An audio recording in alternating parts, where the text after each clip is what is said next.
নমস্কার। কবিগুরু রবীন্দ্রনাথ ঠাকুরের লেখা কবিতা মাকাল। গৌর বর্ণ নধর দেহ, নাম শ্রীযুক্ত রাখাল। জন্ম তাহার হয়েছিল সেই যে বছর আকাল। গুরুমশাই বলেন তারে, বুদ্ধি যে নেই একেবারে, দ্বিতীয় ভাগ করতে সারা 6 মাস ধরে নাকাল। রেগে মেগে বলেন, বাদর নাম দিনু তোর মাকাল। নামটা শুনে ভাবলে প্রথম, বাকিয়ে যুগল ভুরু। তারপর সে বাড়ি এসে নৃত্য করলে শুরু। হঠাৎ ছেলের মতন দেখি সবাই তারে শুধায়, এ কি? সকলকে সে জানিয়ে দিল, নাম দিয়েছেন গুরু। নতুন নামের উচ্চায় তার বক্ষ দুরু দুরু। কোলের পরে বসিয়ে দাদা বললে কানে কানে, গুরুমশাই কাল দিয়েছেন, বুঝিস না তার মানে?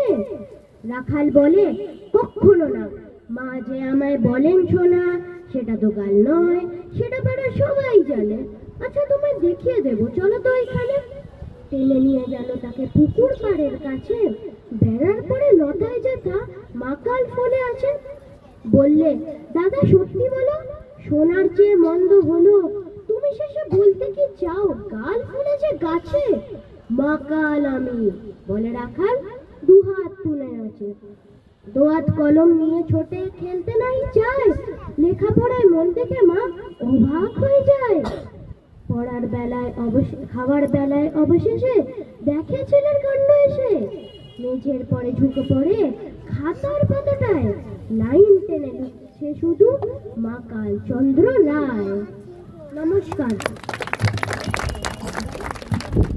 It was a delightful performance. Up next,